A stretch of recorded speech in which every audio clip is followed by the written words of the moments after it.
ज्ञानतिमिरान्धस्य ज्ञानाञ्जनशलाकया चक्षुरुन्मीलितं येन तस्मै श्रीगुरवे नमः।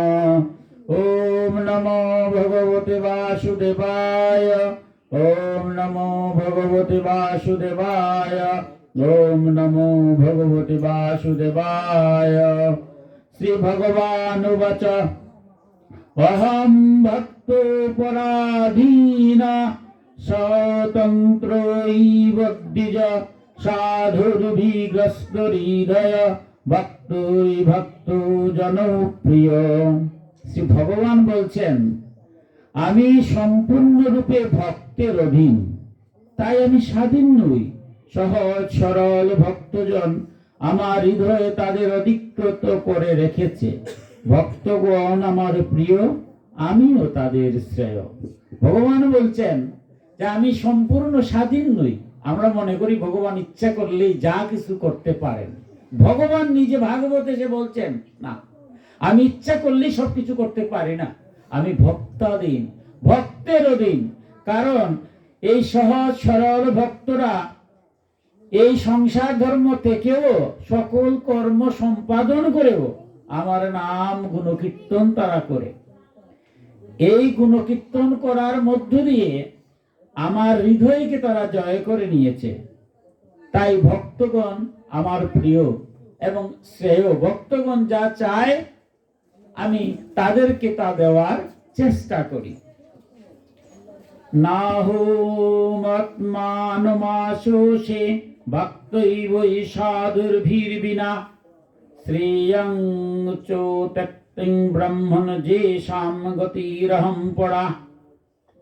আমার ভক্তদের আমি একমাত্র আশ্রয়, সেই জন্য আমার সেই ভক্ত সাধুগণ ছাড়া আমি না ভালোবাসি নিজেকে, না আমার অর্ধাঙ্গিনী অবিনাশী শ্রীদেবীকে।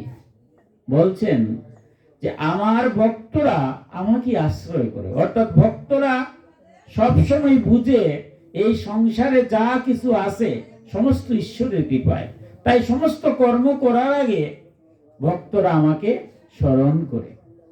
তাই সাধুগণ বা ভক্তগণকে আমি এত ভালোবাসি যে আমার নিজেকেও ভালোবাসি না। অর্থাৎ ভগবান বলছেন আমার নিজেকেও ভালোবাসি না। কতটা কিরকম মনে হয়, কিন্তু বাস্তব তাই।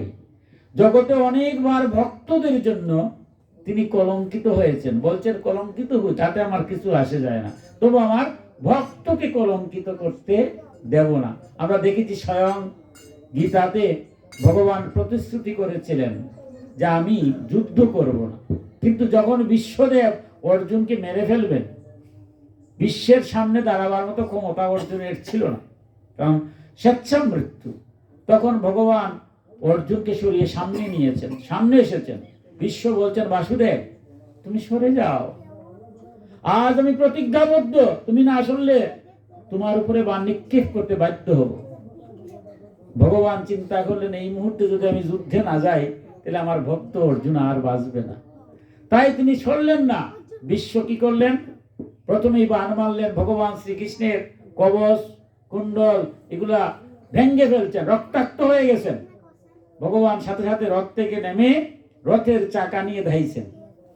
সাথে সাথে বিশ্বদেব দেখতেছেন সুদর্শন চক্র নিয়ে বাসুদেব আসতেছেন। তখনই তার ভ্রম ভাঙছে, সর্বনাশ, যারা আমি বলছি বাসুদেব উনি কে? স্বয়ং বিষ্ণু, ভিন্ন তো কেউ নয়, সুদর্শন চক্র। ওই না তিনি স্তম্ভিত হয়েছেন। অর্জুন বলেছিলেন তখন যে সখা তুমি তো প্রতিশ্রুতি দিয়েছিলে কুরুক্ষেত্র যুদ্ধ করবে না, কিন্তু এখন রথের চাকা নিয়ে তুমি যুদ্ধে প্রবৃত্ত হচ্ছ। ভগবান বলছিলেন অর্জুনকে, হে অর্জুন আমি কলঙ্কিত হই তাতে হয় না, আমি প্রতিষ্ঠিত ভঙ্গ হিসাবে জগতে থাকবো, কিন্তু আমার ভক্তকে রক্ষা করা আমার কর্তব্য। তাই বলছেন আমি নিজেকে তো ভালোবাসি না, আমি ভক্তকে এত ভালোবাসি। নিজের অর্ধাঙ্গিনী যে লক্ষ্মী দেবী বলছে তার চেয়েও অতি অধিক প্রিয় হচ্ছে আমার ভক্ত, অর্থাৎ ভক্তের অধীন। আমার যে ভক্ত স্ত্রী পুত্র গৃহ গুরুজন প্রাণ ধন ইহলোক পরলোক সবকিছু পরিত্যাগ করে কেবলমাত্র আমারই শরণাপন্ন হয়েছে, আমি কিভাবে তাকে পরিত্যাগ করার চিন্তা মাত্রই বা করি? ভগবান বলছেন যে এই সংসারে যে আমার ভক্ত, তাদের স্ত্রী আছে, স্বামী আছে, পিতা আছে, মাতা আছে, সন্তান আছে, সবাই আছে, কিন্তু সবাইকে রেখেও ক্ষণিকের জন্য তারা আমার মন থেকে সরায় না। অর্থাৎ যারা ভক্তরা সকল কাজের মধ্যেও ঈশ্বরকে কখনো ভুলে না। এই যে আপনারা সমস্ত কর্ম করছেন, কর্ম করার আগে গোবিন্দকে স্মরণ করছেন। আমরা কিছু খাবো, গোবিন্দ বলছে আমার নাম স্মরণ করা মাত্র এটা প্রসাদ হয়ে যাবে। কোনো কর্ম করবেন, কর্ম করার আগে গোবিন্দর নাম নিবেন, এটা কর্ম হবে না, কর্ম যোগ্য হয়ে যাবে। তাই যারা সমস্ত সংসারে সব আছে কিন্তু ভাবে যে কেউই আমার নাই, সংসারটার থেকে এরকম না, আজকে যদি আমার বাবা মা স্বামী বা কারো স্ত্রী অসুস্থ হয়, সন্তান অসুস্থ, আমরা কার কাছে যাব? ভগবান ছাড়া কি রক্ষা হবে? তো যারা এইরকম সমস্ত কিছুর মধ্যে বলছে যে আমাকে তারা ছাড়ে না, সেই ভক্তকে কি আমি কখনো ছাড়তে পারি? সাধ্বী স্ত্রী যেমন প্রতিভক্তির দ্বারা পতিকে বশীভূত করে রাখেন, সেই রূপ সমদর্শী সাধু পুরুষেরা প্রেমডুরে তাদের হৃদয় আমার হৃদয়ের সাথে বেঁধে আমাকে বশীভূত করে ফেলে। একটা উদাহরণ দিয়েছেন। পতিব্রতা নারী যখন স্বামীর বাড়িতে স্বামীর মা বাবাকে নিজের মা বাবা বলে শ্বশুর শাশুড়ির সেবা করে, সন্তানাদির সেবা করে, ঘরের যে অন্যান্য লোক যারা আছে তাদের প্রতি সেবা শুশ্রূষা করে, পারিবারিক সমস্ত কর্ম করে, তখন ওই স্ত্রীর বশীভূত হয়ে যান স্বামী, কারণ সব উনি করতেছেন। তাই বলছেন ঠিক সেই রকম পতিব্রতা নারীর প্রতি যেমন স্বামী বশীভূত হয়ে যায়, ঠিক আমিও আমার ভক্তদের বশীভূত হয়ে যাই। তাই ভক্তদের রক্ষার জন্য আমি কি করি? তাদের রক্ষার জন্য আমি সুদর্শন চক্র দিয়ে রাখি, যাতে যদি কোনো বিপদে পড়ে যাতে কেউ এই সংসারে এই ভক্তকে কোনো ক্ষতি করতে পারে না। সুখদেব গোস্বামী যখন পরীক্ষিত মহারাজকে একের পর একটি তত্ত্বকথা বলছেন, এইরকম ভক্ত, এইরকম প্রেমী ভক্তর জন্য ব্রহ্ম অভিশাপ, যদি যে ব্রহ্ম অভিশাপের কারণে পরীক্ষিত মহারাজ আজকে শাপগ্রস্ত হয়েছেন, 7 দিনের মাথায় তিনি দেহত্যাগ করবেন, মুনি ঋষিরাও সেই ব্রহ্ম অভিশাপকে ভয় পান, কারণ ব্রহ্ম অভিশাপ থেকে মুক্তি দেবতারাও পান না। কারণ ব্রহ্মজ্ঞানী যিনি, উনি মুখ দিয়ে যে অভিশাপ দেন, সেই অভিশাপ থেকে মুক্তির কোনো পথ নাই। কিন্তু সুখদেব পরীক্ষিত মহারাজকে বলছেন, যারা এই সংসারে প্রেমী ভক্ত, তারা উপরে যদি কেউ ব্রহ্ম অভিশাপ দেয় সেটাও ব্যর্থ হয়ে যায়। কারণ ভক্ত অম্বরীশের উপরে সেই স্বয়ং ব্রহ্মর্ষি দুর্বাসা মুনি অভিশাপ দিয়েছিলেন, কিন্তু ব্রহ্ম অভিশাপে তার তো ক্ষতি হয়েই নাই। শেষ পর্যন্ত দুর্বাসা ধ্বংস হওয়ার মুখে সেই অম্বরীশের কাছে করজোড়ে প্রার্থনা করে তিনি জীবন রক্ষা পেয়েছিলেন। এই কথা শ্রবণ করে এবার মহারাজ পরীক্ষিত সুখদেব গোস্বামীকে প্রশ্ন করেছেন, বলছেন, রাজুবাচা ভগবচ্যুত্তমিচ্ছামি রাজস্যস্তো ধীমতঃ নো প্রাভূত যাত্রা নির্মুক্ত ব্রহ্মো দণ্ডো দুরত্বয়া।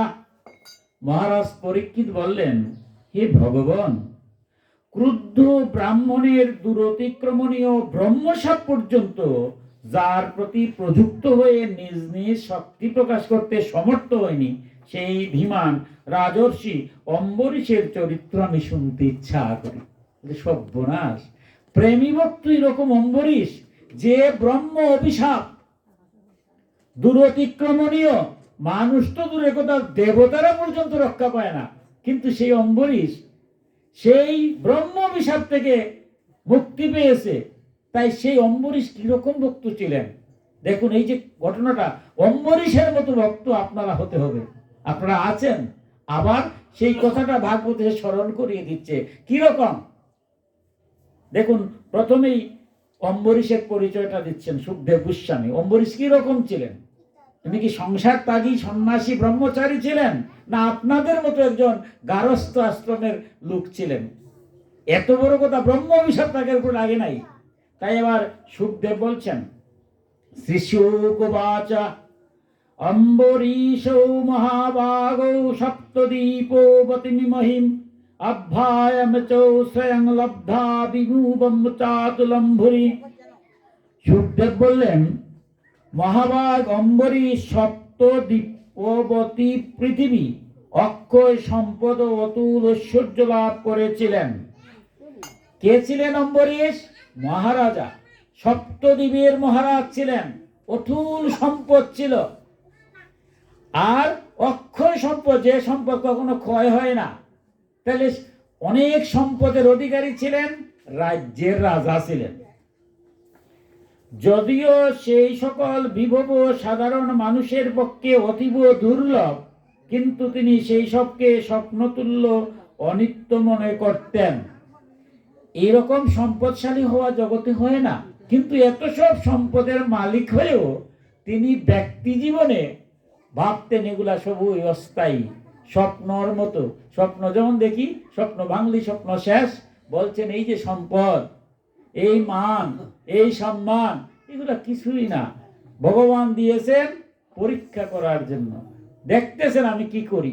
তাই তিনি এগুলাকে স্বপ্নতুল্য ভাবতেন।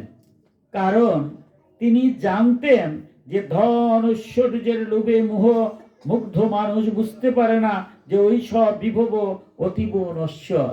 তিনি জানতেন যে সংসারে যারা ধন সম্পদ পায়, তারা জানে না যে এগুলো সব নশ্বর। আসার সময়ও খালি হাতে আসছি, যাওয়ার সময়ও খালি হাতেই যাব। এই সংসারে কিছু একটা করতে হবে। আজকে যে জ্ঞান মুদ্রা বেদ ও গীতা পরিবারের সদস্যরা শতাধিক ছাত্রকে শিক্ষা দিচ্ছেন, আপনারা প্রতিষ্ঠাতা কমিটি যারা দিন রাত শ্রম দিয়ে যুব সমাজে কিছু করছেন। কারণ এই যে যেটুকু পারেন আপনার ক্ষমতা অনুসারে আপনারা জগতের জন্য, সমাজের জন্য কল্যাণ করে যাচ্ছেন। তাই কারণ এগুলা সবই এইটা থাকবে যে জ্ঞান, এক জ্ঞানী হবে শিক্ষার্থীরা, সেই জ্ঞানটা পৃথিবীতে বিস্তার হবে। তাই অম্বরীশ কি ছিলেন? তিনি বাসুদেব এবং তদ্ভক্ত সাধুবৃন্দে উত্তম ভক্তিপ্রাপ্ত হয়েছিলেন, যার ফলে সমস্ত বিশ্বই তার কাছে মাটি ঢেলার মতো তুচ্ছ মনে হতো। তাই তিনি গোবিন্দের কাছে মন দিয়েছিলেন, যে জন্য পৃথিবীটাকে মনে করতেন মাটির ঢেলা। আমার মতো ধন যদি সোনার চেন দেখি, এটা অতি মূল্যবান বুঝি, মাটির ঢেলা দেখলে এটার প্রতি কোনো লোভ লালসা যায় না। কিন্তু অম্বরীশ এইরকম ছিলেন, স্বর্ণের চেন বা হীরার চেন যে কথা, আর মাটির ঢেলা এক কথা। এই স্তরে যারা চলে গিয়েছে তাদের কাছে লোভ লালসা কিছুই থাকে না।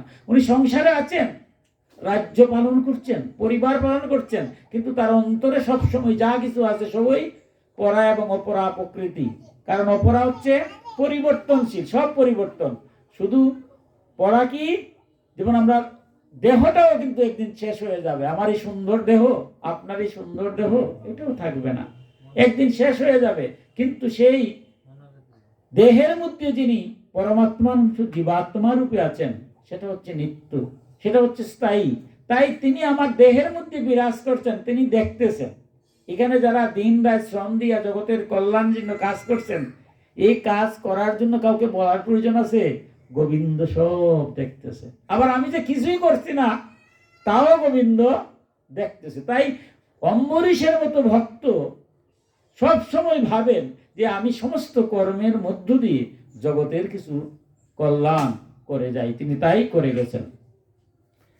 তিনি নিজের মনকে শ্রীকৃষ্ণের চরণামৃতে বাণীকে ভগবত গুণানুসারে শ্রীহরির মন্দির মার্জনা দিতে কর্ম হাত দুটিকে, কান দুটিকে ভগবান অচ্যুতের লীলাকথা শ্রবণে নিয়োজিত করেছিলেন।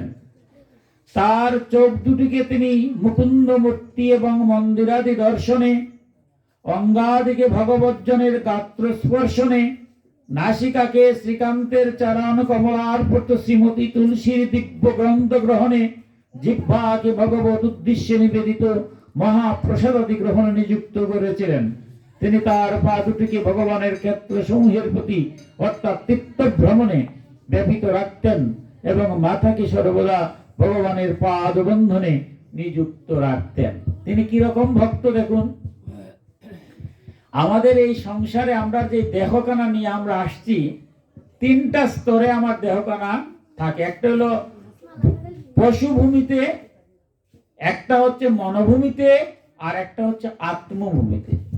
আমরা যখন এই দেহখানা পশুভূমিতে রাখি, অর্থাৎ পশুর জন্ম আর মানুষের জন্ম একই রকম। পশু খায় দায় ঘুমায়, মানুষও খাওয়া দাওয়া করে ঘুমায়। তো পশু জন্ম থেকে মৃত্যু পর্যন্ত, মৃত্যুর সময় আবার পশু হয়েই মারা যায়। আর মানব শিশু পশুর মতো জন্ম নিয়ে মনুষ্যত্ব অর্জন করে তবেই সে মানুষ হয়। আর মানুষ হতে না পারলে, এখন আমরা দেখি সমাজে বলা হয়, আমরা বলি না, আমার বয়োবৃদ্ধ যারা পিতৃস্থানে ও মাতৃস্থানে এরা বলেন যে অমুক প্রফেসর, অমুক ইঞ্জিনিয়ার, অমুক কুটিপতি। আরে বাদ দাও, তার নিজের মা বাবারই খাওয়ায় না, এ মানুষ নাকি? তাইলে এই প্রফেসর, এই ইঞ্জিনিয়ার, এই কুটিপতি হয়ে লাভ কি যদি আমি মা বাবারই খাওয়াই না? অর্থাৎ আমার মনুষ্যত্বই হয় নাই। তাই লেখাপড়া শিখবো, কিন্তু প্রকৃত লেখাপড়ার মধ্যে আমার মনুষ্যত্ব অর্জন করতে হবে, না হলে মৃত্যুর সময় পশু হয়েই যাব। তাই স্বামী বিবেকানন্দ মধুর ভাবে বলছেন, ধর্ম কি? যা পশুকে মানুষে আর মানুষকে দেবত্ব উন্নীত করে, তার নাম হচ্ছে ধর্ম। তাই আমরা যদি মনোভূমিতে রাখি, এই দেহখানাকে মনের মধ্যে রাখি, তাহলে মানুষ মননশীল হয়, মনুষ্যত্ব অর্জন হয়। তাই পশুভূমি থেকে মননশীল। আর এর পরের যে স্তরটা, সেটা হলো আত্মভূমিতে রাখা। আজ অম্বরীশ আত্মভূমিতে রেখেছেন, দেখছেন। আত্মভূমি কি? এই দেহটা কি?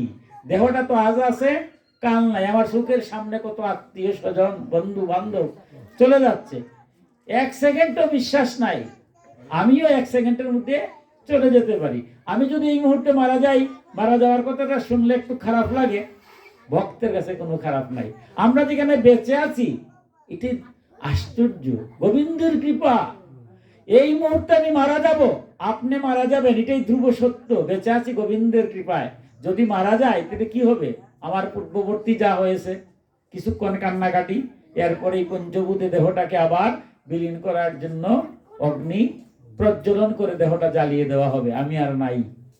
তাই যারা এই চিন্তাটা করে যে এই দেহটা নশ্বর, কিন্তু দেহের মধ্যে দেহি পরমাত্মার অংশ জীবাত্মা রূপে যিনি আমার কাছে আসেন, তিনি পঞ্চভূতের মধ্যে বায়ু রূপে তিনি আসেন আর যান। উনি প্রতিনিয়তই আসছেন আর যাচ্ছেন। তাই বায়ু রূপে যিনি আমার দেহের মধ্যে বিরাজমান, তিনি সব দেখতেছেন। আমি ভালো করছি না মন্দ করছি, সব উনি দেখতেছেন। এই চিন্তা যারা করে, তারা বুঝে যে ভগবান আমার ভিতর যখন আছে, সব দেখতেছে, আমার বাইরেরটাও দেখতেছে, ভিতরেরটাও দেখতেছে। অতএব এই জগতে কার ভিতরে ভগবান নাই? সবার ভিতরে তো সর্বভূতিত্ব আছেন উনি।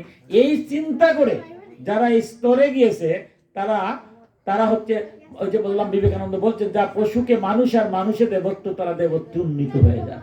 আজ অম্বরীশ সেই স্তরে গিয়েছেন, আত্মানন্দে বিভোর হয়েছেন। তাই এই দেহস্থিত যা কিছু তিনি পেয়েছেন, সমস্ত গোবিন্দের কাজে লেগেছেন। আমরা দুইখানা হাত পেয়েছি গোবিন্দের কৃপায়, কোন জন্য তো হাতই ছিল না। এবার দুই হাত পেয়েছি, দুই হাতে কত কাজ করছি। কিন্তু গোবিন্দর জন্য একটু ফুল আনবো, তুলসী দেবো, হাতটা যদি কীর্তন করবো, একটু প্রসাদ নেব, ভগবানে গোবিন্দের মার্জনা করবো ঘরটা, সেটা আমার সময় হয় না। কিন্তু ভক্ত অম্বরীশ দুইখানা হাত সমস্ত কর্মের মধ্যে গোবিন্দের সেবায় রেখে দিয়েছেন। দুখানা পাওয়া পেয়েছি, ভালো, সময় নাই, ভক্ত দর্শনের সময় হয় না, গোবিন্দ দর্শনের সময় হয় না। আর অম্বরীশ বলছেন, যখনই আমি সময় পাই, তখনই পা দোকান হেঁটে গিয়ে আমি ভক্ত দর্শন করি, আমি মন্দির দর্শন করি। দোকানি চোখ পেয়েছি, জগতে কত কিছু দেখি, কিন্তু ভগবানকে দেখা, ভক্তকে দেখার সময় হয় না, ব্যস্ততার কথা বলে থেকে যায়। কিন্তু অম্বরীশ কিরকম ভক্ত, যখনই সময় পেলেন তখনই তিনি গোবিন্দ দর্শন করতেন। যে আমার মায়েরা প্রতিদিনই ঘুম থেকে উঠে দেবেন, কোনো মাকে প্রশ্ন করলে, আমার বাড়িতে একটু যাবেন, এরকম আমি নিজে বাস্তব শুনেছি। বলছে আমি যাব, তো আমার গোপালটাকে একটু দিয়ে যাব। এই যে আমার গোপালটা নিজের সন্তান নিয়ে নিয়েছেন, যে সকালবেলা উঠে গোপালকে একটু দিয়ে তারপরে যাব। এইভাবে যারা ভগবানকে নিজের পুত্র যে কোনো ভাবে, পিতা মাতা যেভাবেই হোক, যদি নিয়ে যান, আমার ভগবান শ্রীকৃষ্ণ কি বলছেন গীতায়, পত্রম পুষ্পম ফলম তুষম, আমি সন্তুষ্ট। একটু পত্র দিবা, একটু ফুল দিবা, একটু ফল দিবা, আর না পারলে একটু ভক্তি করে জল দিবা, তাতেই আমি খুশি। তাই এরপরে কি বলছেন, যে উনি মুখ দিয়েছেন, কথা বলছেন, কিন্তু যে সময় সময় পান গোবিন্দের সেবায় তিনি নিযুক্ত হন। আমরা ভগবানের নাম বলবো, মুখ দিয়ে প্রসাদ খাবো, তাই তিনি অর্থাৎ দেহের অঙ্গ প্রত্যঙ্গ কর্ণ দিয়ে গোবিন্দের নাম শ্রবণ শুনছেন, সমস্ত অঙ্গ প্রত্যঙ্গ দিয়ে প্রতিদিনই ভগবানের সেবা। এটাই সেবা। ভগবানের যে কাজ করবেন, আমরা গৃহিণী আছি, শিক্ষক আছি, ডাক্তার আছি, ব্যবসায়ী আছি, সব কাজ করব, কিন্তু শুধুমাত্র গোবিন্দকে একটু জল তুলসী দিয়ে গোবিন্দর নাম স্মরণ করে কাজ করবো। উনি তো রাজা ছিলেন, যে অম্বরীশ, ব্রহ্ম অভিশাপ যার উপর পড়ে না, ইনি রাজা, ঘুমতে উঠে কত কাজ করতে হয় বুঝতে পারছেন, কিন্তু সমস্ত কাজের মধ্যে তিনি প্রথমে এই গোবিন্দকে স্মরণ করেন। এইরকম ভক্ত ছিলেন। দেখুন, আপনি একজন ভক্ত বলেই হবে না, আপনার অনুকূলে যারা আছে তাদেরকেও ভক্ত বানাতে হবে। এই যে আপনারা আজকে ইচ্ছা করলে তো নিজের ঘরে বসে অনুষ্ঠান করতে পারতেন, কিন্তু না, জগতের কল্যাণার্থে আজকে ভাগবতের আয়োজন করেছেন। তিনি রাজা ছিলেন, তাই তার প্রজাদেরকেও উনার মতোই তৈরি করেছেন। তার প্রজাবৃন্দ মহাত্মাগণ তার দ্বারা গীত ভাগবত কীর্তনাদি শ্রবণ করত, নিজেরাও কখনো কখনো সেই সব কীর্তনাদি গান করত। তারা ভগবত প্রেমে এতই নিমগ্ন থাকত যে দেববাঞ্ছিত স্বর্গও তারা কামনা করত না। নিজেদের হৃদয়ে অনন্ত প্রেমিদায়ী শ্রীহরিকে তারা নিত্য নিরন্তর দর্শন করত। তার ফলে কোনো ভোগ সামগ্রীকে তাদের আনন্দ দিতে পারত না। যে সমস্ত ভোগ্য বস্তু বড় বড় সিদ্ধগণক দুর্লভ, সেই সব বিষয় আশ্রয় তাদের উপলব্ধ আত্মানন্দের দ্বারা নিতাই তুচ্ছ নিন্দনীয় মনে হতো। সেই অম্বরীশের রাজ্যের যে প্রজারা ছিল, তারাও শ্রীহরির প্রতি এরকম নিষ্ঠাবান ছিল। সমস্ত কর্ম কর্তব্য করার আগে তারা শ্রীহরিকে স্মরণ করত, জগতের কল্যাণে তারা নিজেকে রাখত। যে কোনো ভোগ্য বস্তু পাওয়ার জন্য তারা উদ্গ্রীব ছিল না। গোবিন্দের যাতে সেবা হয়, গোবিন্দের যাতে নাম গুণকীর্তন হয়, এই জগতের যাতে কল্যাণ হয়, জগতের মধ্যে তো গোবিন্দ আছেন, সর্বভূতে তিনি বিরাজমান, সর্বং খলিদং ব্রহ্ম, এই তত্ত্বকথা জেনে সবার মঙ্গলের জন্যই আজকে আমার মায়েরা সারাটা দিন কাজ করছেন। কার জন্য কাজ করতেছেন? এই পরিবারের পরিজন যারা আছেন, স্বামী, তারপরে পিতা মাতা, শ্বশুর শাশুড়ি, ভাই বোন, তাদের জন্য তো রান্না বাড়া করতেছেন। সবাই যখন দুপুরবেলা খাবে, সবাই তো গোবিন্দের নাম দিয়া খায়, তখন তো সবটা প্রসাদ হয়ে গেল। তাহলে আপনি তো প্রসাদ রান্না করছেন। তাই প্রত্যেকেই আমরা যে কাজ বাদ দেওয়া যাবে না, কারণ ভাগবতের যত ভক্ত সব আপনাদের মতো গারস্থ আশ্রমের ভক্ত। ধ্রুব বলেন, ভক্ত পিতু বলেন, ভক্ত প্রহ্লাদ বলেন, সব গারস্থ আশ্রম কর্ম করছে, কিন্তু গোবিন্দকে তারা কখনো ভুলে নাই। এই গোবিন্দকে না ভুলার কারণে যত কর্ম করতেছেন তাও সুচারুভাবে হচ্ছে। ধরুন আমি একজন ব্যবসায়ী, তো ব্যবসায় যখন বসবো, গোবিন্দের নাম স্মরণ করব, তখন কাস্টমার দেখবো নাকি, দেখবো যে গোবিন্দ আসতেছে, অত এখানে ভেজাল দেওয়া যাবে না। আমি শিক্ষক, আমি ক্লাসে গেলাম, যদি গোবিন্দের নাম স্মরণ করি, সামনে আমার ছাত্র দেখবো যে সব ভগবান রূপী, যদি ফাঁকি দেই কেউ বুঝবে না, কিন্তু গোবিন্দ ঠিকই বুঝবে। ঠিক তেমনি ভাবে আমার গৃহিণী বলেন, যারা সারাদিন কাজকর্ম করতেছেন, কিন্তু আপনারা গোবিন্দের নাম যদি স্মরণ করে কাজকর্মগুলা করেন, সব যোগ্য হয়ে যাবে। কারণ এই সংসারে ভগবান যখন আসছিলেন দাপর যুগে, কেউ কিন্তু গোবিন্দকে পায় নাই সরাসরি, পাইছে? কারণ রাস করছে কে? গোপীরা, গোপিকারা। গোপনে যারা গোবিন্দকে স্মরণ করে, তার নাম হচ্ছে গোপী। বৃন্দাবনের নারীরাই বুঝতে পেরেছিল যে ভগবান উনি এত ছোট্ট বয়সে তিনি পতুনা বধ করেছেন, অকাসুর বধ করেছেন, বকাসুর বধ করেছেন, কালীয় দমন করেছেন, গিরি গোবর্ধনকে কনিষ্ঠ আঙ্গুলে রেখেছেন, তারপরে কেউ চিনতে পারলো তারে? কিন্তু গোপীরা, বৃন্দাবনের নারীরা চিনল বিধায় তারা রাস করেছিল, তা ভগবানের সাথে নৃত্য করেছিলেন। সেই যে বাঁশি বাজিয়েছিলেন, সেই বাঁশি তো আর কেউ শুনলো না। আজকেও তো ভগবান বাঁশি বাজাচ্ছেন। বাঁশি না বাজাইলে কি আপনারা এত ভক্তিকে নাচতেন? সবার কর্ণগোচরও যায়। আপনাদের মতো ভক্তর আছেন বলে তো আমার মতো অধম ভক্তের চরণ ধুলি নেওয়ার সুযোগ হয়। তাই ভগবান বাঁশি বাজাচ্ছে, যারা ভক্ত তারাই শুনতেছে। তাই অম্বরীশের রাজ্যের প্রজারাও সেই রকমই সমস্ত কর্ম করছে, যখনই সময় পায় তখন এই গোবিন্দের নাম গুণ কীর্তনে বিভোর হয়ে থাকে। কারণ ভগবান তো নিজেও বলেছেন, নাহং তৃষ্টামি বৈকুণ্ঠে যোগিনাম হৃদয়িন চ মদ ভক্ত যত্র গায়ন্তি তত্র তিষ্টামি নারদ। যে নারদ, আমি বৈকুণ্ঠেও থাকি না, যোগীদের হৃদয়ে অবস্থান করি না। আমার ভক্তগণ, কোন ভক্ত? যারা সমস্ত সংসার ধর্ম করেও এই ফাঁকেও যারা আমার নাম গুণকীর্তন করে, সেখানেই আমি অবস্থান করি। তার প্রজারাও সেটা বুঝেছিলেন। এবার রাজা অম্বরীশের পরিবারের কথা আসছেন, তার পত্নী কিরকম ছিলেন। রাজা অম্বরীশের পত্নীও তারই সমতুল্য, ধর্মশীলা, সংসার আসক্তি শূন্য ভক্তিমতী ছিলেন। তার যে স্ত্রীও ছিলেন ভক্তিপূর্ণ। এই সংসার যদি সুন্দর না হয়, তাহলে আমার ধর্ম করে করে লাভ আছে? আমি যতই কিছু করি, আমার মা বাবার সেবা করতে হবে। আমার স্ত্রী অবশ্যই আমার মা বাবা অর্থাৎ শ্বশুর শাশুড়ি সেবা করতে হবে। এখন আমি যদি আমার মা বাবার সেবা করি না, আমার স্ত্রী যদি আমার মা বাবা অর্থাৎ শাশুড় শাশুড়ি সেবা করে না, তাহলে আমার ছেলে বিবাহ করে আমার ছেলের কাছ থেকে আমি কি এটা প্রত্যাশা করতে পারি? এই সংসারটা অম্বরীশ সেই রকম, তার স্ত্রীকে সেইভাবে বুঝিয়েছেন যে তুমি যা করবে তুমি তাই পাবে। তাই এই সংসারটা মধুর হয়ে যাবে। প্রতিটা পরিবারের প্রতিটা বধূ যদি শ্বশুর শাশুড়ের নিজের মা বাবার মতো মনে করে, আবার শাশুড়িও যদি বধূকে নিজের মেয়ের মতো মনে করে, তবেই তো সংসার মধুর হয়। একদিক দিয়ে হয় নাকি?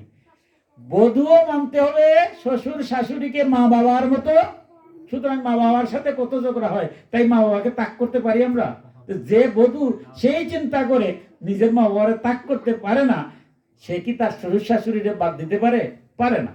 আবার যে মা তার নিজের মেয়েকে তাক করতে পারে, মেয়ে তো অনেক দুষ করে, কোনো মাকে শুনছে না পর্যন্ত মেয়ের দুষ্টা। অনেক মা আছেন কিন্তু বেশি মেয়েকে তাক করছেন। তাইলে মেয়েকে যেভাবে তাক করা যায় না, সেই পুত্র বধূটা তো মেয়ে সমস্ত কিছু তাক করে আসছে, সব তাক করে আপনার বাড়িতে আসছে। তারা যদি নিজের মেয়ের মতো আপনি করে নিতে পারেন, তাইলে তার সাথে ঝগড়াও করবেন, আপত্তি নাই, কিন্তু মেয়েরে বাদ দেওয়া যায়? তাই অম্বরীশ সেই যে সবার পরিবারের যে সম্পর্ক, ভাইয়ে ভাইয়ের সম্পর্ক, শাশুড়ি বউয়ের সম্পর্ক, পিতায় পুত্রের সম্পর্ক, তার পরিবারটাকে সেইভাবে সাজিয়েছেন যে দূর থেকে আমরা এখনো দেখি না সমাজের মধ্যে এমন একটা পরিবার কি মধুর। শাশুড়ি মুখ প্রাণ ভরে নিজের পুত্রবধূকে মা বলে, মা বৌমা বলে ডাকছে, আবার বৌমাও শাশুড়িকে মা বলে ডাকছে, বাবা বলে ডাকছে। ভাইয়ে ভাইয়ে কি ভ্রাতৃত্ব, ভাইয়ে বোনে কি ভ্রাতৃত্ব। এইরকম যদি পরিবার হয়, সেই পরিবারের প্রতি আমরা কি শ্রদ্ধাবান হই না? কি সুন্দর মধুর পরিবার। সেই রকমই পরিবার হবে ভক্তজন অম্বরীশ। সেই রকম তার পরিবারটাকেও সাজিয়েছিলেন। দেখুন কিরকম ভক্ত অম্বরীশ। একদিন তিনি একাদশী ব্রত পালন করেন কার্তিক মাসে। আজকেও দামোদর মাস, সেই দামোদর মাসেই তিনি একাদশী ব্রত করে 3 দিন উপবাস করে তিনি যখন উপাস ভঙ্গ করবেন, তখন উপস্থিত যারা ব্রাহ্মণ ছিলেন তাদেরকে তিনি বস্ত্র দিয়ে দক্ষিণা দিয়ে তাদের ভোজন করিয়েছেন। করিয়ে এবার তিনি নিজে উপাসটা ভাঙবেন। ঠিক এই সময় ব্রহ্মর্ষি, ব্রহ্মজ্ঞানী যিনি, তিনি হচ্ছেন ব্রহ্মর্ষি দুর্বাসা মুনি এসে উপস্থিত হয়েছেন। যিনি ব্রহ্মকে জানেন, ব্রহ্মকে যিনি লাভ করেছেন, তিনি হচ্ছেন ব্রহ্মর্ষি। এবং ব্রহ্মর্ষি যারা হয়েছেন তাদের মুখ দিয়ে যে কথাটা বাইর হবে তাই সত্যে পরিণত হয়। ব্রহ্ম অভিশাপ ভয়ঙ্কর। এবার সেই দুর্বাসা মুনিকে দেখে তিনি অত্যন্ত খুশি হয়েছেন, তাকে প্রণাম করেছেন, বাধ্যর্ঘ্য দিয়ে বলছেন, আপনি আমি ভাগ্যবান যে আজ আমি উপবাস ভঙ্গ করব, এই মুহূর্তে আপনি এসে উপস্থিত হয়েছেন, আমার আতিথেয়তা আপনি গ্রহণ করুন। দুর্বাসা বলছেন, যে দেখো আমি তো সন্ধান নিক করি নাই, তা আমি যমুনার নদী অবগাহন করে সন্ধান নিক করে আসতেছি। তো উনি গিয়েছেন যমুনার জলে। উনি তো তপস্বী, যারা তপস্বী তাদের আইন আর আমরা গারস্থ ধর্ম যারা আছি তাদের আইন তো সমান না। উনি জপ তপ শুরু করেছেন, আর এদিকে খেয়াল আছে নাকি? এদিকে কোনো খেয়ালই নেই। এবার উনি আসতেছেন না দেখে ভক্ত অম্বরীশ উপস্থিত যারা ব্রাহ্মণ মণ্ডলী ছিলেন তাদেরকে বলছে যে আমি কি করতে পারি, আমার তো সময় চলে যাচ্ছে। আমরা একাদশী করার পরে দ্বাদশী যে করি একটা সময় আছে, আমরা শিব চতুর্দশী করি, জন্মাষ্টমী করি, দেখবেন পরের দিন পারণে একটা সময় থাকে, এই সময়ের মধ্যে করতে হয়। সময় একদম শেষ পর্যায়ে যে এবার কি অতিথি আসছেন ব্রহ্মর্ষি দুর্বাসা, উনাকে রেখে খাওয়া তো পাপ। উনাকে রেখে যেমন খাওয়া যাবে না, তেমনই ভাবে আমার যদি পারণ নির্দিষ্ট সময়ে না হয় তো আমার ব্রতবস্ত হবে, আমি কি করতে পারি? এবার উপস্থিত যারা ছিলেন জ্ঞানী ব্রাহ্মণরা তারা বলেন যে দেখো, জল পান করলে উপবাস ভঙ্গ হয়, আবার জল পান করলে উপবাস ভঙ্গ হয় না। বিভিন্ন মুনি বিভিন্ন ভাবে এটা ব্যাখ্যা দিয়েছেন। আমি যদি উপবাস করতে যাই হঠাৎ বিপদে সমস্যা হয়ে যায়, অন্তত জল যদি না খাইলেই না হয়, তাইলে বলছি যে কি করা যাবে? একেবারে পারছি না, করা যাবে, তুমি এক কাজ করো, জলটা পান করে উপবাসটা ভেঙে দাও, আর অন্য এগুলা তোমার দুর্বাসা মুনি আসলে পরে তারপরে তুমি খাবে। তো তিনি জল পান করেছেন, জল পান করে উপবাসটা ভঙ্গ করেছেন। এই মুহূর্তেই দুর্বাসা মুনি আসছেন। দুর্বাসা মুনি তো বুঝতেই পারছেন, যার নাম শুনলে শুধু মানুষ নয়, আমরা ভাগবতে দেখি দেবতারা মূলত কাঁপতেন। কারণ সাধন বলে এমন একটা জিনিস, সাধন বলে মানুষ অনেক ঊর্ধ্বে উঠতে পারে। উঠার পরে তার যে ক্ষমতা হয়, ভয়ঙ্কর ক্ষমতা। দুর্বাসা সেই সাধন বলে তিনি অনেক ঊর্ধ্বে হয়েছেন ব্রহ্মর্ষি। তাই দুর্বাসা তো আশা পারা মাত্রই বুঝে ফেলছেন, পা দিয়ে বুঝে ফেলছেন যে এই অম্বরীশ তো ব্রত ভেঙ্গে বলছে। তাই তিনি অত্যন্ত ক্রোধান্বিত হয়ে বললেন, অম্বরীশ, আমি তোমার বাড়ি অতীত রূপে নারায়ণ তাকে, আর আমাকে রেখেই তুমি উপাসটা ভেঙ্গে ফেলছো। তুমি এত অহংকারী, সুতরাং তোমাকে আমি ভস্য করে নেব। কি করছেন? মাথার জটা থেকে একটা চুল ছিঁড়ে মাটিতে ফেলে দিয়েছেন এবং বলছেন অম্বরীশকে ধ্বংস করে ফেলো। সাথে সাথে একটা কৃত্যা বিশাল আকৃতির দৈত্যাকৃতি একটা সৃষ্টি হয়েছে, ব্রহ্মভিশাপ। বিশাল অস্ত্র নিয়ে ধাবিত হয়েছে কার দিকে? অম্বরীশের দিকে। অম্বরীশ মনে মনে চিন্তা করছেন, হায় রে, এত বড় ব্রহ্মর্ষি তুমি, এত জ্ঞানের অধিকারী তুমি, অথচ আমি তো আমার একটা কথা বলারও জিজ্ঞাসা করার সময় দিলে না। আমি তো শুধু জল খেয়েছি, আমি গারস্থ আশ্রমে আছি, তাই আমার একটা নিয়ম রক্ষা করো, আমি তো তোমাকে রেখে খাই নাই। তুমি ওই জল খাইছি বলে এত রাগান্বিত হয়ে আমাকে তুমি মারার জন্য তুমি কৃত্যা সৃষ্টি করেছো। মনে মনে ভাবছেন, এই যদি আমার পরিণতি হয় হোক, আমি তো তার বাধা দিতে পারি না। তিনি একটু সামান্যতম সরেনও নাই। এই যে ভক্তদের ভগবানের পরে পূর্ণ আস্থা, বলছে ভগবান যেটা আমার কপালে আছে তাই হবে, আজ আমি ব্রহ্ম হিসাবে ধ্বংস হই, সেটা হয়তো কোন কর্মে ছিল। তাই তিনি স্বয়ং শ্রী বিষ্ণুকে হাত জোর করে স্মরণ করছে, বিষ্ণুরে, এই ব্রহ্মর্ষি ক্রোধান্বিত হয়েছেন, যা ভালো তুমি তাই করো। কিন্তু দেখা গেল এই অম্বরীশের মতো ভক্তের জন্য ভাগবতে বলছেন স্বয়ং বিষ্ণু, যারা অম্বরীশের মতো সমস্ত কর্ম করে অথচ মনটা ভগবানকে দিয়ে দেয়, তাদের জন্য সুদর্শন চক্র দিয়ে রাখেন। তাদের যদি কোনো বিপদ হয়, সুদর্শন চক্র রক্ষা করবে। এবার অটোমেটিকলি কি হবে? সুদর্শন চক্র আবির্ভূত হয়েছে, ও সেই তাকে ধ্বংস করে দিয়েছে। যদিও ব্রহ্ম অভিশাপ অত্যন্ত ভয়ঙ্কর, আজকে ভয়ঙ্কর একটা সাপ আছে, ভয়ঙ্কর সাপ, কিন্তু যদি দাবানল লেগে যায় তাহলে সাপ কি টিকবে? সুদর্শন চক্রের সামনে কি টিকতে পারে? কৃত্যা ধ্বংস হয়ে গেছে। ধ্বংস হয়ে এবার সুদর্শন চক্র কার দিকে ধাইছে?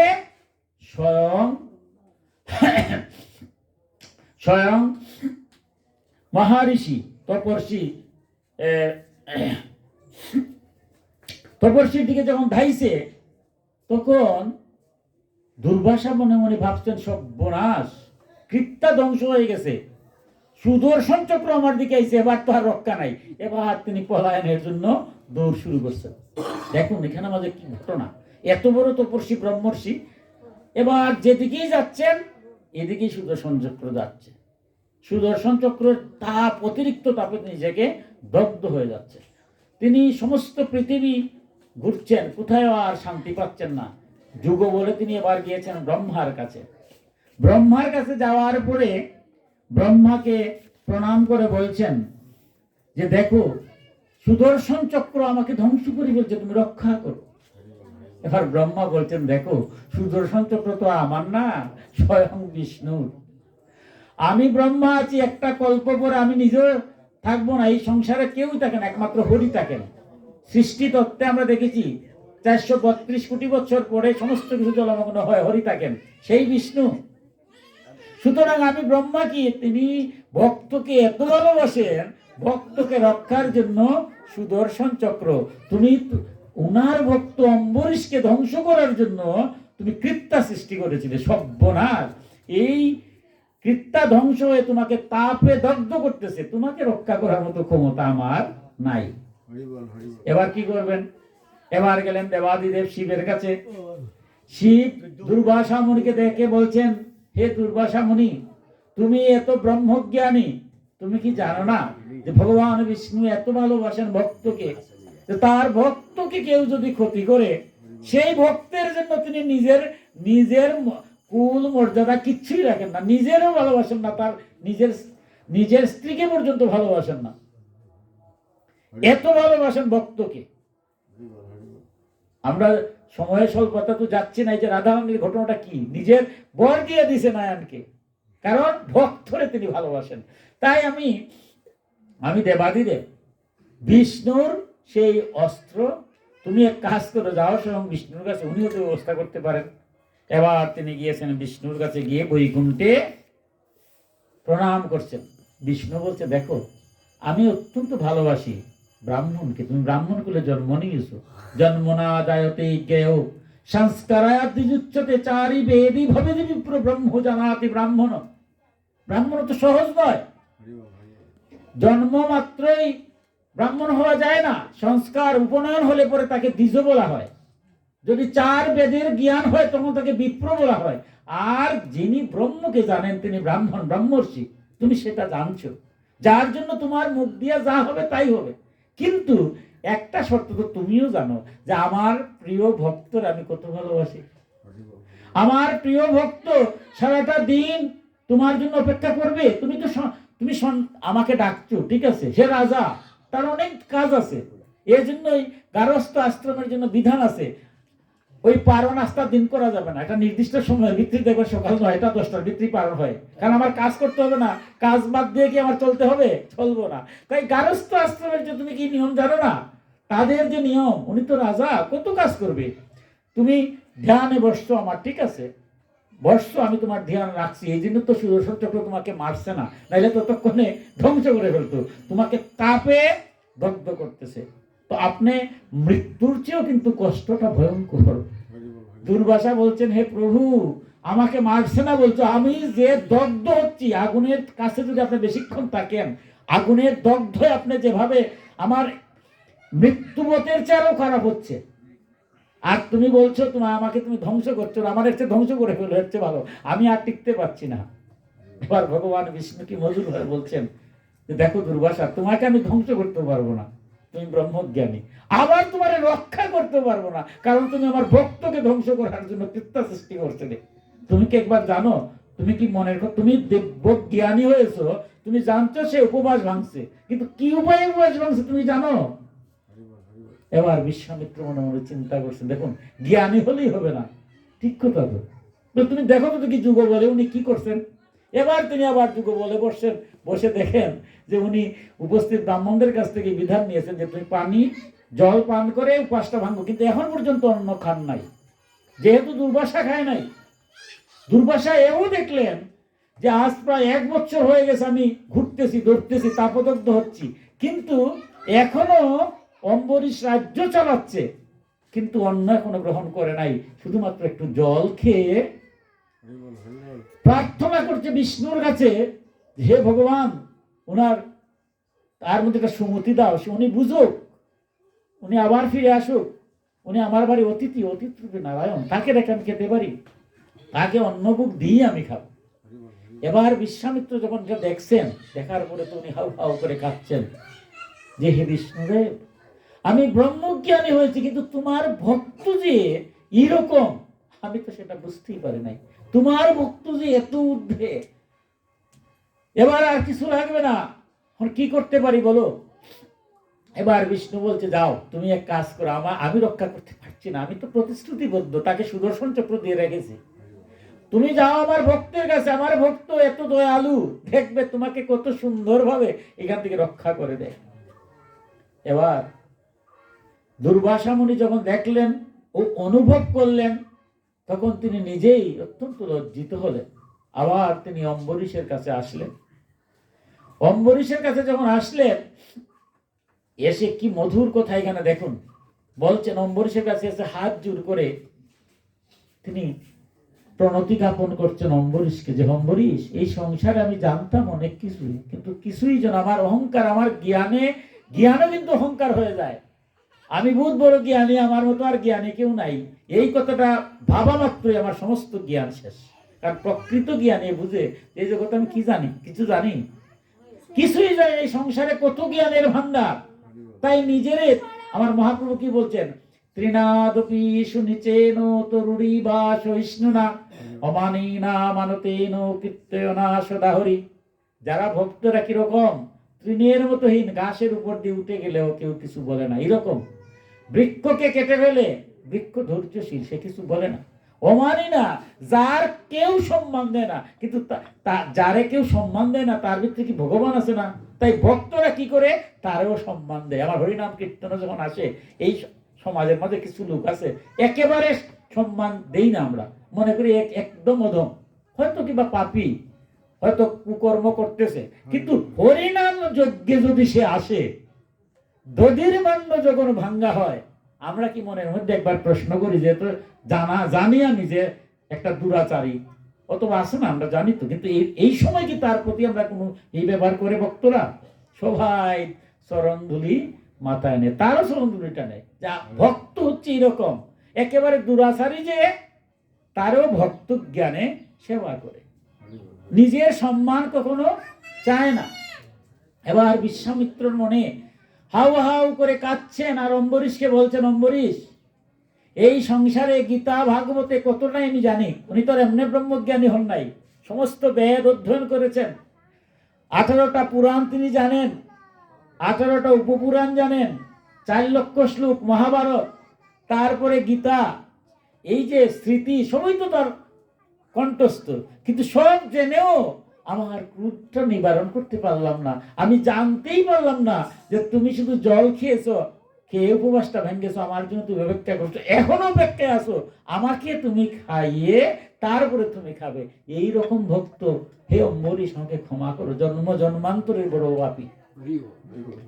এই সংসারে যখন ভক্ত, গীতায় কয় প্রকার ভক্ত বলছেন, গীতায় বলছেন চতুর্বিধা ভজন্তে মাম জনা সুকৃতি অর্জুন আত্ম জিজ্ঞাসু অত্যাত্রি জ্ঞানী চ ভরতর্ষভ। ভগবান নিজে বলছেন এই সংসারে ভক্ত 4 প্রকারের আছে। অম্বরীশ 4 প্রকারের মধ্যে কোন প্রকার? চতুর্থ প্রকার, অর্থাৎ গীতার যিনি জ্ঞানী, ভাগবতের তিনি প্রেমী। 4 ভক্ত কি রকম? ভগবান বলছেন যে কেউ আছে আত্মভক্তা। আত্মভক্ত মানে কি? বিপদ আসলে ভগবানকে ডাকে, বিপদ নাই আর ভগবানকে ডাকে না। আমার মা অসুস্থ হয়েছেন, এবার আমি ভগবানের ডাকতেছি, মা সুস্থ হয়ে গেছেন, আর ভগবানের কাছেও যাই না। আমার সন্তান অসুস্থ হয়েছে, ভগবানকে ডাকছি, সন্তান সুস্থ হয়ে গেছে, আর ডাকছি না। বিপদ আইলে ডাকি, বিপদ চলে গেল, আর ডাকতেছি না। ভগবানকে একটু জল তুলসী দেবার সুযোগ হয় না, সময় নাই, বিপদেই ডাকি। আমার ছেলের অন্নপ্রাশন, ভগবান কি বলছেন যে তোমার ছেলের অন্নপ্রাশন হবে না? এটা তো দশমিত কর্মের মধ্যে একটা। তো আমার ছেলের অন্নপ্রাশন, আমি 1000 মানুষকে খাওয়াবো, জ্ঞানী গুণী সমাজের যারা বিত্তশালী সবাইকে বলছি, ব্যস্ত চিন্তায়। তো দুপুর 12টা বাজে অনাদিরাদি গোবিন্দ এসে আমার কাছে যদি এসে বলেন যে বাবা তোমার ছেলে আজ অন্নপ্রাশন, খুব খুশি হলাম। কত লোক খাওয়াবে? যে 1000 লোক খাওয়াবো। ভালো কথা। আয়োজন কেমন করছো? যে 50 রকমের আয়োজন করছি। ভালো। আচ্ছা গোবিন্দ, সবটাই তুমি করলে বাবা, আমি তো আর বেশি কিছু চাই নাই, বলছিলাম তুমি একটু জল, একটু তুলসী, একটু ফুল, না পারলে একটু জল দিবা। তো আমিও তো রাগ করে বলছি, গোবিন্দ তুমি জানো না কত কষ্ট, 1000 লোককে এই বর্তমান যুগে খাওয়ানিকে তো সহজ, আর কত বড় বড় মানুষগুলো আসবে জানো তুমি, এরা কেউ বাড়ি যায় না, খালি আমার বাড়িতে আসবে না। তাই এদের চিন্তায় আমার 1 মাস ধরে ঘুম হচ্ছে না। আর তুমি এখন আইয়া আমারে বলতেছো তোমার একটু জল দিলাম না, ফুল দিলাম না, ফল দিলাম না, তোমার কি বিবেক আসে না? গোবিন্দ আমার এই অধমের কথা শুনে আর কি করবেন, বাবা ঠিক আছে যাই, গেলাম, চলে গেলেন। দুপুর বেলা 2টা বাজে, এবার আত্মীয় স্বজন বন্ধু বান্ধব, গাড়ি ঘোড়া নিয়ে সবাই আসছেন। বিজ্ঞানের যুগে আমরা বাস করি, তো মাত্র খালি ভাতটা পড়েছে, তরকারিটা আসবে এমন ভূমিকম্প শুরু হয়েছে। যেমনে না ভূমিকম্প শুরু হয়েছে, এবার তো এটা বুঝি যে এবার আত্মীয় স্বজন বন্ধু বান্ধব কোটিপতি লাখপতি বিজ্ঞানী আর কি কেউ রক্ষা করতে পারে? এবার তো বুঝতে পারে যে ভূমিকম্প হয়েছে, সব শেষ। এবার হা কৃষ্ণ হা কৃষ্ণ, এই যে আত্মভক্ত বিপদ, এর আগে কিন্তু ভগবানের ডাকার নামও নাই। যেমনে ভূমিকম্প হয়েছে এবার শুরু করছি হা কৃষ্ণ রক্ষা করো রক্ষা করো। আমার ভাগবতে বলছেন আর একটা জিনিস, গীতায় তো বলছে 4টা পত্র, ফুল, ফল আর না পারলে জল। আর ভাগবতে বলছে এগুলো যদি না হয়, না দিলেও হবে, যদি কোনো ভক্ত আমাকে ভক্তি করে হা কৃষ্ণ বলে একটা বার নয়ন জলে আমাকে ডাকে, আমি সেই ডাকটা আর কখনো সহ্য করতে পারি না। ভগবান একটা জায়গায় বড় করবো,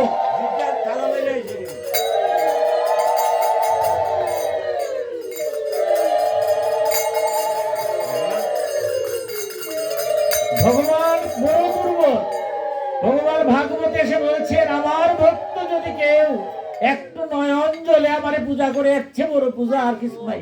একটা বার নয়ন জল, আমরা দেখি কীর্তনে ভক্তরা হাউ হাউ করে কাঁদে, এমনি কাঁদা হয় না, অস্ত্র আসে না।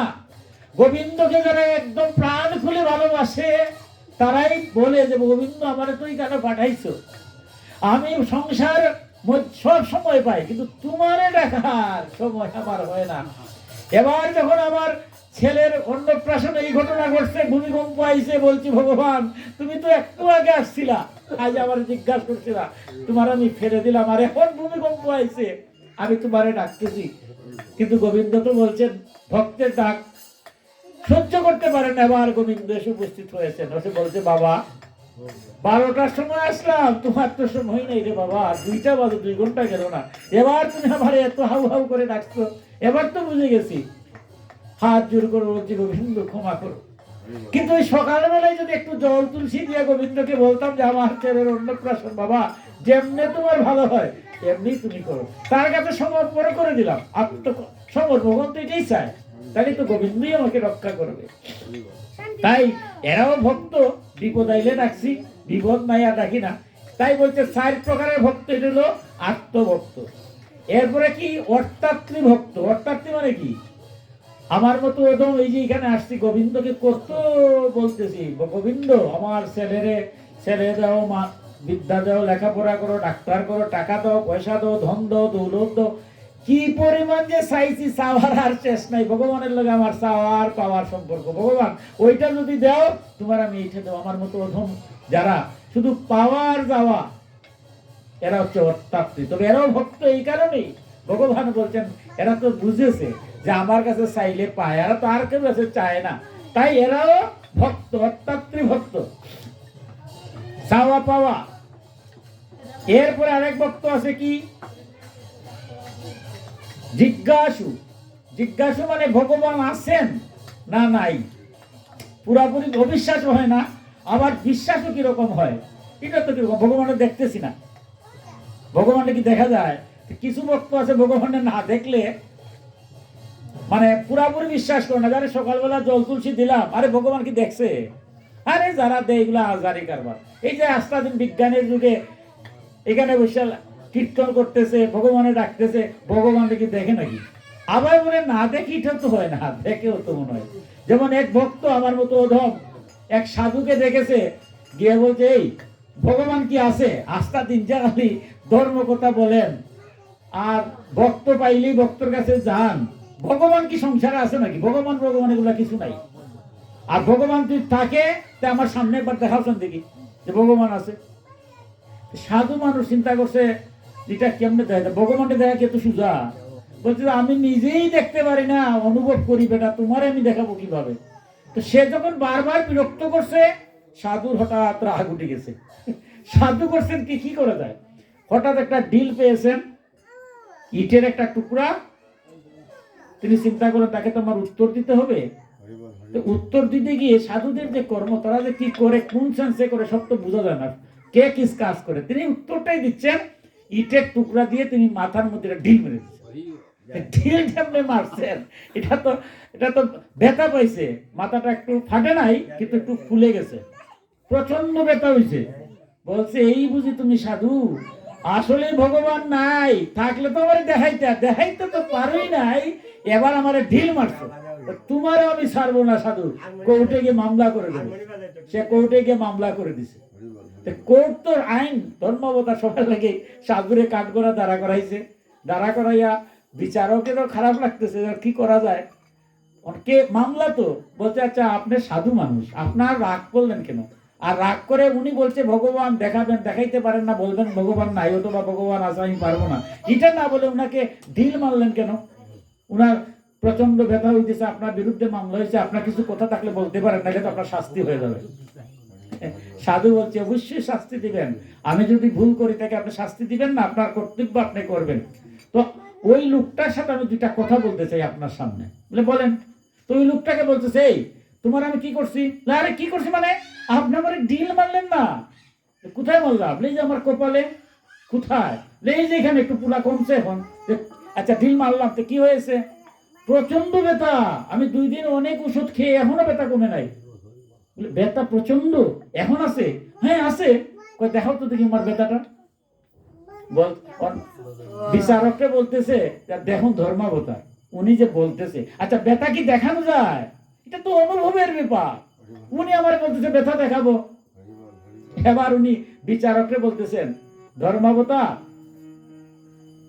ধর্মাবতার দেখুন আমার উত্তর পেয়ে গেছে, আমি তো এই আশায় ছিলাম। সে বলতেছে ব্যথা দেখা যায় না, ব্যথা অনুভব করা যায়। আমার ভগবান তো, কেউ কি রামকৃষ্ণ হইছে, কেউ কি বামাক্যেপা হইছে, এইরকম ভক্ত আছে নাকি? এত ভগবান তো আছে, এটা অনুভব করতে হয়। ভগবান না থাকলে কি আমি বাঁচতে পারতাম, আপনি বাঁচতে পারতাম? ভগবান যতক্ষণ আমার দেহে আছে ততক্ষণ আমি আছি। আত্মাটাকে দর্শন করার ক্ষমতা তো সবার নাই। তা আমি তাকে কেমনে বুঝাই? সে যেভাবে আমাকে প্রশ্ন করছে তাই আমি তার উত্তর দিয়েছিলাম যে ব্যথা যেভাবে অনুভব করা যায় দেখা যায় না, ভগবান উপলব্ধি করা যায় দেখা যায় না। এবার চিন্তা করতে সর্বনাশ, এ তো মহাসাধু। সাথে সাথে গিয়ে প্রণাম করে বলছে আমার আর বিরুদ্ধে অভিযোগ নাই, মামলা খারিজ। এইরকম ভক্ত তো সমাজে আছে, এরা হলো জিজ্ঞাসু, এরাও ভক্ত। উল্টা পাল্টা সাধু দেখলে কথা বলে, কিন্তু এরা জানার জন্য করে। আমার অর্জুন কি কম ছিলেন নাকি? ভগবানকে একটার পর একটা প্রশ্ন করতেই আছেন।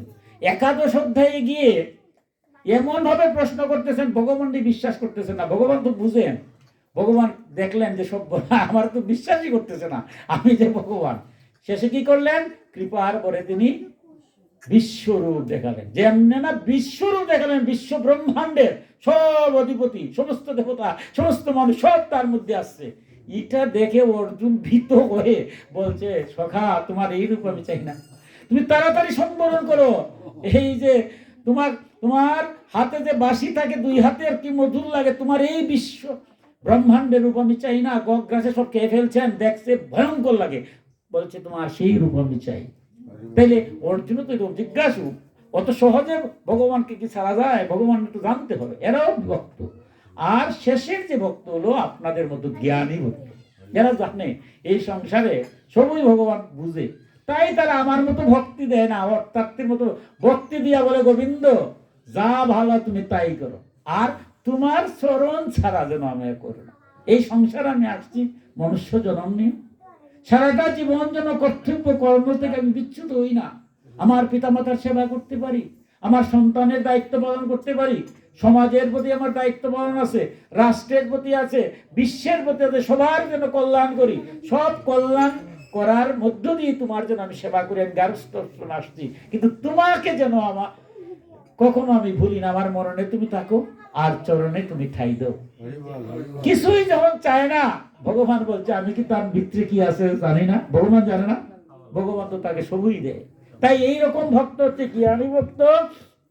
ভাগবতে এদেরকে বলা হচ্ছে প্রেমী ভক্ত। আজকে অম্বরীশ প্রেমী ভক্ত।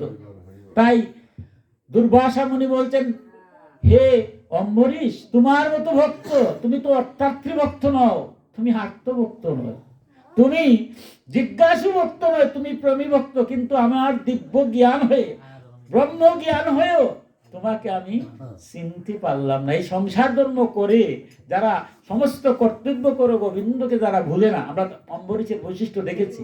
যার পরিবার সুন্দর রেখেছে, সমাজ সুন্দর রেখেছে, রাষ্ট্র, তিনি রাজা, রাষ্ট্র ঠিক রেখেছে, দায়িত্ব কর্তব্য থেকে যিনি বিচ্যুত হন না, অথচ আবার সবসময় গোবিন্দের নাম গুণকীর্তন যে সময় পান, কর্ণ দিয়া গোবিন্দের নাম শ্রবণ করেন, মুখ দিয়া গোবিন্দর কীর্তন করেন, গোবিন্দের প্রসাদ গ্রহণ করেন, হাত দিয়া ফুল জল তুলসী পাতা গোবিন্দকে দেন, দুই হাত দিয়া গোবিন্দের কীর্তন করেন, প্রসাদ খান, হাত পা দুটি নিয়া গোবিন্দ দর্শনে যান, চোখ দুটি গোবিন্দ ভক্ত দর্শনে নিয়োগ করেন, সমস্ত দেহ যার গোবিন্দের কাছে নির্বাপন করেছেন।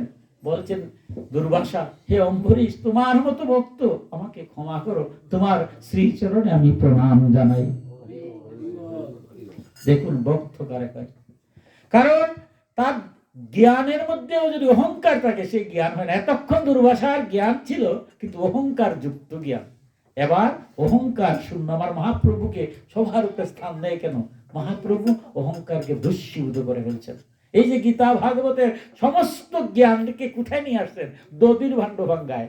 দধির ভাণ্ড যখন ভাঙ্গা হয়, ভাঙ্গার পরে কেন আমরা পুত্র পিতা থাকি না, স্বামী স্ত্রী থাকি না, ব্রাহ্মণ অব্রাহ্মণ থাকি না, ভক্ত অভক্ত থাকি না, কেউ কারো প্রশ্ন করি, সবার চরণ ধুলি মাথায় নেই, অর্থাৎ সবার মধ্যে ভগবান আছেন। এই উপলব্ধিটা দধির ভাণ্ড ভাঙলে পরে মহাপ্রভু কি করলেন? সবাই দিয়ে দিলেন। কারো প্রতি আপনার অন্যায় অবিচার অত্যাচার কিচ্ছু করা যাবে না, সবার মধ্যেই ভগবান আছেন। অম্বরীশের কাছে আজ করজোড়ে প্রার্থনা করছেন, আমাকে ক্ষমা করো। সাথে সাথে অম্বরীশ ষষ্ঠাঙ্গে প্রণাম করে বলছেন, তুমি গুরু, আমার কুলদেবতা ব্রাহ্মণ, তুমি আমাকে ক্ষমা করো। দেখো, তুমি যাওয়ার পর থেকে তুমি দগ্ধ হচ্ছ, কিন্তু আমি এখন পর্যন্ত কিচ্ছুই খাই নাই, তাই তুমি এগুলা বাদ দাও। আমি সুদর্শন চক্রকে প্রার্থনা করছি। এবার কি মধুর ভাবে সুদর্শন চক্রকে অম্বরীশ প্রার্থনা করছেন। কিভাবে? যে হে সুদর্শন চক্র, আজ তাকে দগ্ধ করতেছো আমাকে রক্ষার জন্য। আর আমি এখন বলতেছি, উনি জ্ঞানী, কিন্তু জ্ঞানটাও অহংকারের কারণে তিনি বুঝতে পারেন না, এখন তিনি বুঝেছেন। তাই তুমি স্থিত হও, তুমি আবার বিষ্ণুর কাছে চলে যাও। আর আমার জন্ম জন্মান্তরে যদি কোনো পুণ্য থাকে, সব আমি দিয়ে দিলাম স্বয়ং দুর্বাসাকে। কারণ উনি একটু ভুলের কারণে উনি যে কষ্ট পাচ্ছে, আমি সহ্য করতে পারতেছি। দেখুন ভক্তের ডাক, যখন ভক্ত এভাবে বলছে, সাথে সাথেই সুদর্শন চক্র বিষ্ণুর কাছে চলে গেছে। এবার তাপ মুক্ত হয়েছেন। তাপ মুক্ত বুঝতে পারছেন? চতুর্দিকে যদি আগুন থাকে আর মাঝখানে যদি আমি কিছু সময় থাকে, আমি বুঝতে পারি যে এটার ভয়ঙ্কর অবস্থাটা কিরকম। এতক্ষণ তাপ দিচ্ছে, সুদর্শন চক্রের তাপ, অগ্নিদগ্ধ হয়ে যাচ্ছে। দুর্বাসা একটু শান্তি পেলেন। এবার প্রণাম করে অম্বরীশ বলছেন, আপনি সেবা করুন। তারপরে দেখুন ভক্ত কিরকম, যাকে মারার জন্য উদ্ধত হয়েছেন, আবার দুর্বাসা হাউ করে কাঁদছেন, হায় রে, আমারই ব্রহ্মজ্ঞান সব তো শেষ হয়ে গেল তোমার ভক্তি মার্গের কাছে। এই ভাগবতটা কি সমস্ত ভক্তি মার্গের কথা।